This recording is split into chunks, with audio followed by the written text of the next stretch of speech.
ये मसला है जहनी मर्ज का। कोई भी इंसान जिसमें इंसानियत हो वो कभी भी किसी को कत्ल नहीं करेगा, इवन वो किसी बेज़ुबान जानवर को भी नहीं मारेगा। लोगों में फ्रस्ट्रेशन हमारे माशरे में डे बाई डे बढ़ती जा रही है कि अफरा तफरी फैली हुई है और लोग एक दूसरे को मार रहे हैं। जहाँ सजा ही ना मिल रही हो तो वहाँ समझे कानून को तोड़ना सबसे आसान है। तालीम तो ज़रूर मिलती है, तरबियत कहीं भी नहीं है। ना कॉलेज ना यूनिवर्सिटी में कोई तरबियत नहीं हो रही, ना घरों में बच्चों की तरबियत हो रही है। सिटी 42 के डिजिटल प्लेटफॉर्म के साथ मैं हूं इसरार खान। आज एक इंतहाई अहम मसले पर हम गुफ्तो शनीद करने जा रहे हैं। वो मसला ये है कि आज के जदीद दौर में भी गैरत के नाम पर ख़वातीन को बेदर्दी से कत्ल कर दिया जाता है। पिछले 10 सालों के दौरान सिर्फ लाहौर में 90 ख़वातीन को बेदर्दी से कत्ल किया गया।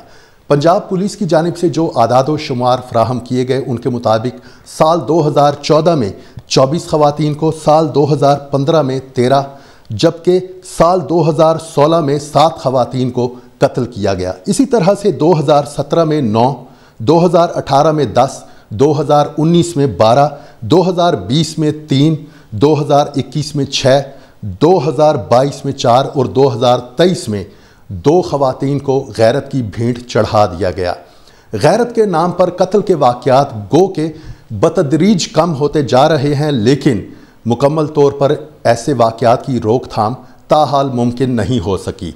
ये वाक़यात क्यों रूनुमा होते हैं और इन वाक़यात में मुलव्विस जो मुल्ज़िमान होते हैं वो किस किस्म की जहनीत के मालिक होते हैं, इस हवाले से हम गुफ्तो शनीद करेंगे माहिर नफ्सियात एजाज़ अहमद साहब के साथ, जो इस वक्त हमारे साथ मौजूद हैं।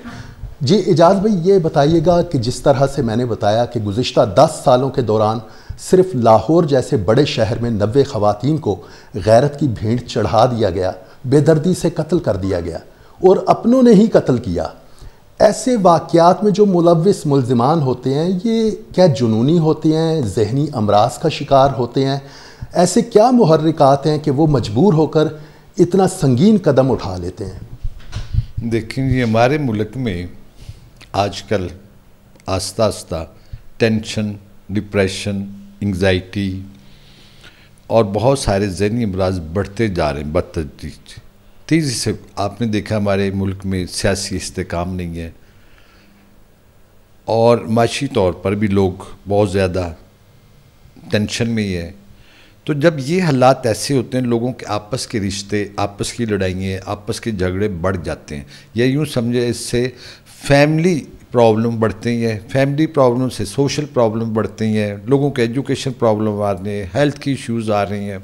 फिर जैसे आजकल लोग अपने बिल बिजली के और सुई गैस का बिल, लाइट होती ही नहीं, लोगों में फ्रस्ट्रेशन हमारे माशरे में डे बाई डे बढ़ती जा रही है।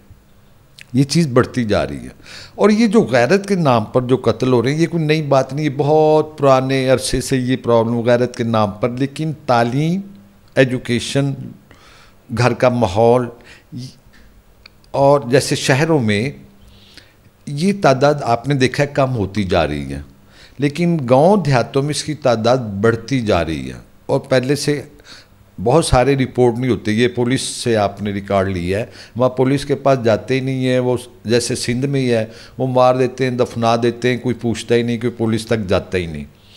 और ऐसे उन्होंने फैसले भी कर देने होते ही हैं कि जी इसको संसार कर दो, इसको मार दो, और ये गैरत कहते जाते हैं। एक्चुअली ये मसला है जहनी मर्ज का।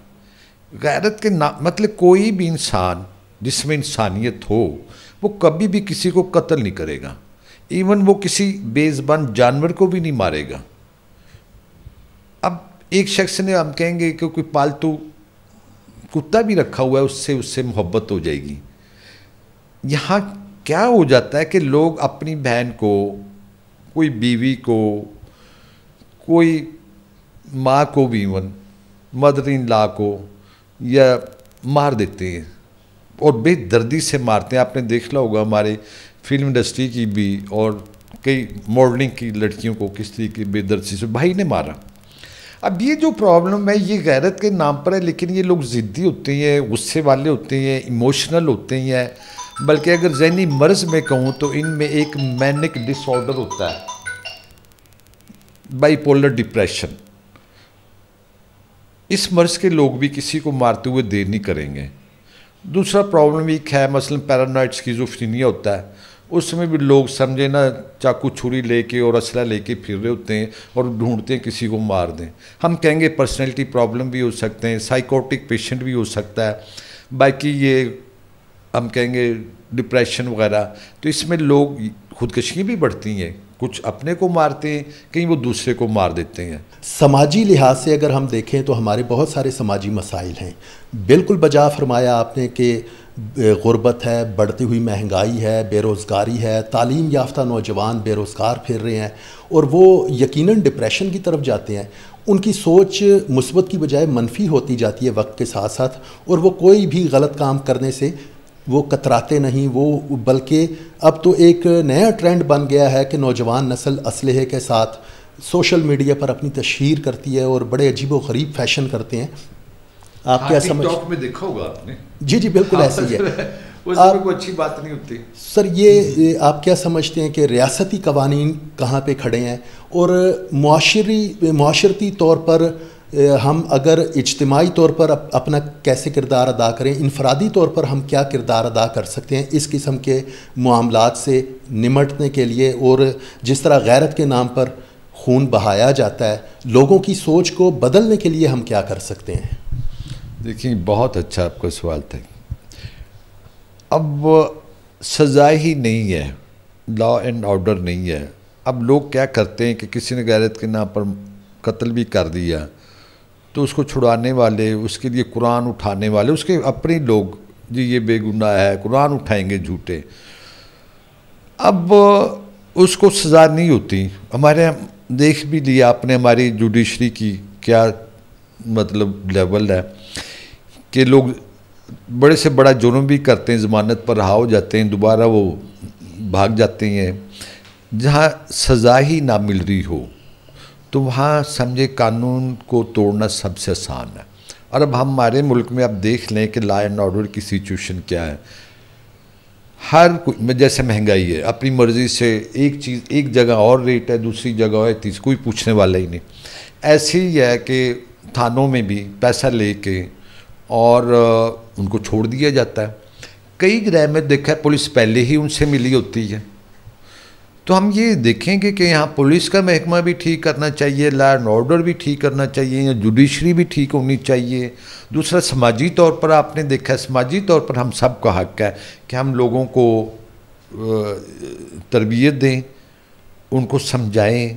और जो ख़ास तौर पर हमारे हम कहेंगे कि जितने भी ये सोशल मीडिया है या जितने अब तो टीवी चैनल बहुत ज़्यादा हैं, इन पर भी तालीम और तरबियत के लिए ज़रूर प्रोग्राम होने चाहिए, ख़ास तौर पर बच्चों के, कि हमने उनको क्या तरबियत देनी है, हमने उनको उनका कल कैसे देखना है। ऐसे प्रोग्राम नहीं है, तालीम और तरबियत के कोई प्रोग्राम नहीं है जिसमें एजुकेशन हो। तो ये सारे, और जैसे उलमाए दीन बहुत ज़्यादा अच्छा काम कर सकते हैं, इतनी मस्जिदें हैं, वो उनको एजुकेट करें, उनको समझाएं कि कत्ल करना जो है ना बिल्कुल गलत है। तो ये सारी बातें बहुत अहम हैं। समाजी तौर पर हमें, इज्तिमाई तौर पर भी हमारा काम है। और हर बाप का, आप देखें कि माँ बाप को सभी को पता था उनका बच्चा क्या कर रहा है, उसकी क्या रुझान है, वो क्या सोचता है। तो वालिदैन को भी उसको समझाना चाहिए शुरू से ही। अब बच्चे को रोकते ही नहीं, जब वो बड़ा पक्की आदत हो जाती है फिर वो मुश्किल डाल देता है। तो मैं यही कहूँगा वालिदैन के लिए भी कि वो बच्चे को रोकें, उसकी तरबियत करें। यहाँ वालिदैन बच्चों को स्कूल में भेजते हैं कि हमारी जान छुड़ी रहे, कि घर में तंग बहुत करते हैं। तालीम तो ज़रूर मिलती है, तरबियत कहीं भी नहीं है। ना कॉलेज ना यूनिवर्सिटी में कोई तरबियत नहीं हो रही, ना घरों में बच्चों की तरबियत हो रही है। तो उसका नतीजा हम यही देख रहे हैं कि अफरा तफरी फैली हुई है और लोग एक दूसरे को मार रहे हैं, झगड़ रही हैं, और घरों से सुकून ख़त्म हो गया है। मुल्क में भी कहते हैं, आप सड़क पर देखें लोग ऐसे भाग दौड़ रहे हैं जैसे कुछ जंग लगी हो। मतलब कुछ ऐसा ही देखने में ऐसा ही लगता है ना। तो हम यही कहेंगे कि इसमें हम सब को अपना हिस्सा डालना चाहिए।